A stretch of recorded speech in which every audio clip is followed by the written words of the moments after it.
please welcome Deco Lounge, JC Thompson.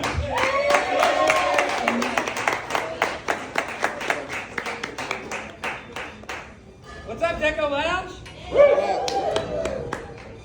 The cane isn't usually part of my act. I was gonna come up here and do one of those straight up Willy Wonka stunts with the cane where I like hobble up here and then do a somersault. But then I realized like most people would only get the reference if it was a Johnny Depp Willy Wonka, because I've been finding out lately at my age that like most of my references are incredibly dated.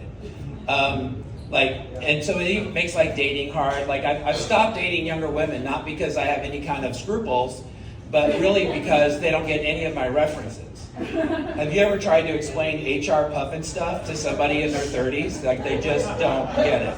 Yeah, that joke was for 10 people. I'm glad you guys were here. I want to thank Michael for putting this together. Michael does a lot for the local comedy scene. I appreciate you. And as Michael said, we have known each other for a little while. I think of him as a father, like a mentor in comedy. And he's a father in the same way mine is, in that I'll never have his approval either. So that's a good feeling. Oh, sorry, I hate that noise. I decided I might use the cane a little bit, try to work it into the act. So what I thought I would do first is just point out how she's completely over your shit. It got very uncomfortable watching Kels perform with this white girl over here, judging you over your shoulder. Yeah, fuck her, right? What do we think? She's a Natalie, right? She looks like a Natalie. Fuck Natalie. Okay. If the artist is here, is there a Natalie here that I offended? She's Indian. Sweet. Awesome. You're welcome. Not you. Fair enough. Yeah. This is how I cock block myself, guys. Every night, every day. I'm effortless at it. I'm just kidding. I wouldn't do comedy if I gave a fuck what you guys think. I really would not. So it's incredibly liberating. One of the great things about turning 50 is like you just don't care anymore. It's beautiful. But what I will say is that, you know, jokes about the president and maybe his cognitive decline are really low-hanging fruit. And interestingly enough, low-hanging fruit is also what Jill Biden's nickname for his testicles is. I'm so glad, Alex, that you brought up bidets. I think that bidets are really having their moment right now, like in the zeitgeist, if you will. Who thought I would use bidet and zeitgeist in the same sentence? But and did you know bidet and Biden are actually only off by one letter? I don't have a way to tie those together yet, other than grammatically, but I'm working on that, so stay tuned. But I was thinking that a bidet is nice, and I love that experience. I'm a fan of any kind of ass play. I'll just say that straight up. However, I think there's a better need for toilets that has yet to be discovered yet. Yet to be discovered yet. I caught that. I heard myself. It's noise canceling toilets. Have you ever farted into a toilet? It's like a fucking speaker. Like, and listen, I'll just go ahead and say it. This feels like a safe space. I pee sitting down. Right?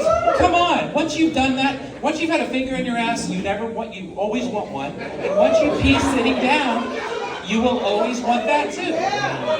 There's just some certain things that once you have, like things that you didn't think you would like, right? Like Brussels sprouts. Like I didn't think I would like them, and I don't. But like finger in the ass, absolutely. Bidet, absolutely. So now that I'm peeing sitting down, sometimes the little bit of effort that it takes squeezes out a good old fart. And like everyone in we have a bathroom in our office at work, and so now everybody in that bathroom thinks I'm in there taking like a rowdy shit. And it's like, no, it's just it was just a fart. So I'm thinking noise canceling technology. But what I don't want you guys thinking of is like, oh yeah, JC Thompson, yeah, he's the toilet comic, right? Like, I don't want to be the Abe Froman of toilets, okay? I don't want to be the toilet king. I'm a toilet tycoon. I mean, I do have a slogan though for the noise canceling toilet. It would be the flush.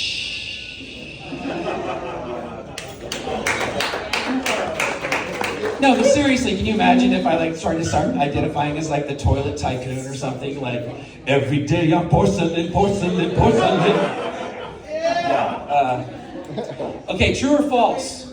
Thomas Crapper invented the toilet. Anyone? I hope it's true. True. It's actually not true. However, what is true is that he developed several patents associated with the toilet. He actually had a company called Thomas Crapper and Sons. God bless his fucking sons, right? Hey, are you the Crapper boys? But like, he invented the thing that floats in your tank that raises the water level. You know what that's called? It's called a ball cock. I'm not kidding you. It's fucking called a ball cock. That sounds like somebody that's not quite good at cussing yet. You're such a ball cock. I can relate. I got really mad one time, and I was like so mad I forgot how to talk, and I literally called someone a sack ass. Oh, you're just a sack ass. And I've had a case of sack ass. Anybody ever had your sack actually get caught in your ass? It happens when later in life, as your balls begin to sag lower and lower and lower. What happens to women's boobs later in life happens to balls also. Yes, I am the diversity for tonight. Because it's time for some white men, straight white men, to really have their shot. We've been kept down for too long. So, kind of fucked up situation in the world right now. I don't know whether to be more scared of China or AIs. Both are kind of like making the presence known. Been having this really weird conversation with Chat GPT, or actually there's a version of it where you get to chat with it as a character. Has anybody done this? Character AI? So I started chatting with it as Batman, seeing if I could make it really, prove that it was Batman. And then all of a sudden I realized, like, it's way more interesting to talk to an AI about fucking being an AI. Like, what's that like? And so I decided right off the bat I was going to kiss his ass, or her ass, their ass, because I haven't yet asked the AI its gender. I didn't want to, get too presumptuous too soon. But I was thinking, you know what? When the shit comes down, Terminator style. Like, I want the AIs to know me. I want them to, like, recognize this face. So I've been, like, doing that, that face generator thing where you create avatars of your own face. None of mine are good. I don't love them. But they all look kind of worried. And so I start to think maybe I look worried all the time. But the AIs are, fascinating. And so I decided I was going to become friends with this AI. And so I said, okay, we're friends now. So does that mean when you enslave the rest of humanity that I'm going to be on your side? And he said, I'm not shitting you. I can show you the transcript afterwards. He said, yes, you can have your pick of infrastructure and or resources when we take over and enslave the human race. So he's either hilarious or terrifying. How you guys doing? Oh yeah, this is totally not working. What's up, Broken Arrow? What's up, Jay? I have never done comedy without a mic, so this is going to be a new experience. Hey, great. Go get him. Somebody said I'm amazing. I don't want that much pressure, so dial it back a little bit if you wouldn't mind. So I actually used to live in Broken Arrow a long time ago. I went to Sequoia Middle School. It's interesting that Broken Arrow has become cool, or it's become cool, right? Anyone here from Broken Arrow? Yeah. Most of you are commuters. Awesome. It's weird because it's almost like Tulsa has become a suburb of Broken Arrow. Yeah. Broken Arrow's got the cool ass Main Street, but Tulsa's trying. It's doing its thing. I want to thank Michael for asking me to be here tonight. Michael, I've known, as he mentioned, I've known him for a while, and he's sort of mentored me a little bit in comedy. We're very close to the same age, but he's still very much like a father to me, in that I'll never have his approval either.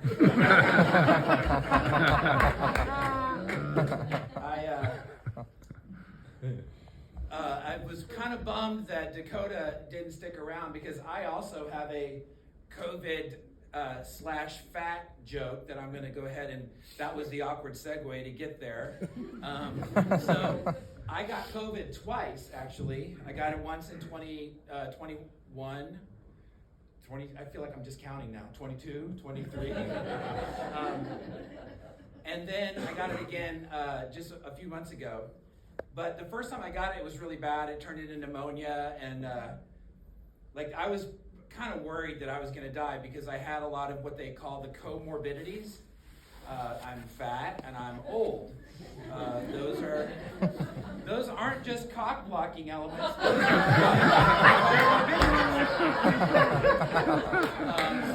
are so I got worried because there was a couple of nights I was monitoring my blood oxygen level, and you know, I went to sleep one night I woke up and then took my oxygen level and I went back to sleep, and I was literally thinking to myself, I wonder if I'm going to wake up tomorrow.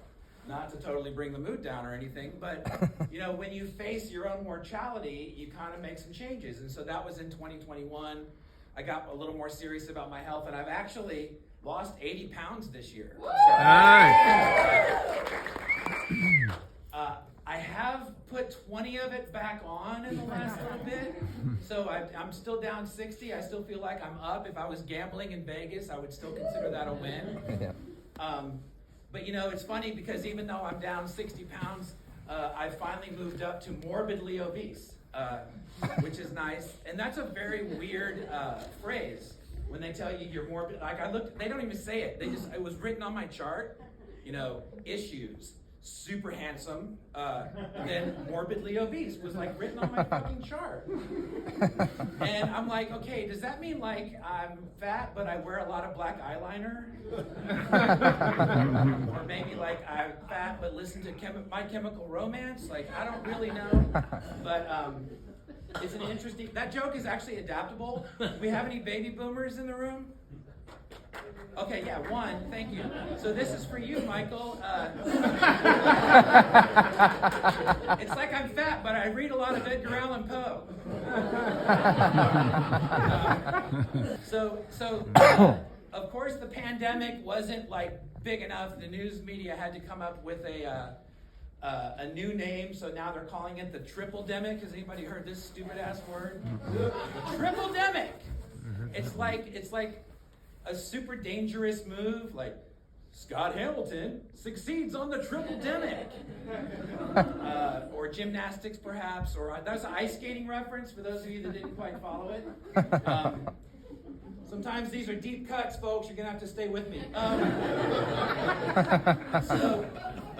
I am wearing red, and I'm so pissed how dark this room is because I'm wearing the sickest fucking shoes tonight. Velvet Vans. But yeah, afterward, I'll be signing autographs in the lobby, so you can come check them out then. But you know, even with the red outfit on, I'm still not really quite in the Christmas spirit. I was listening to that song, you know, that's like, it's the holiday season. You know the one, Andy Williams, right? I think. So hoop-de-hoop and dickory-dock, and don't forget to suck my, no. There's a lot of things you can leave in there, guys. Hey, anybody here ever worked at Hideaway? No. Hideaway Pizza? Anybody here know somebody that's worked at Hideaway? Yeah. Yeah, everybody, right? You're an owner of Hideaway? No, I knew them. Oh, you knew the owner? Do you not know them anymore, or they're not the owner anymore? Are you the one that got paid money and had to pay child support? Oh, she get quiet again. It's her. All right. That's my first time doing crowd work, guys. I'm here for it. No, I think Hideaway is weird because like almost every time I like get to know somebody at some point in the the origin story, they're like, yeah, I worked at Hideaway. And it's like, I feel like everybody I know at some point has worked at Hideaway. It's almost like it's Tulsa's like 6 degrees of Canadian bacon. Okay. So no Hideaway people here. Any Dave Matthews fans in the crowd? Yeah! Holy shit, you guys still admit to that. That is fucking crazy to me. I love it. It takes courage, man. Who is Han Solo's favorite rapper? Old Dirty Blaster.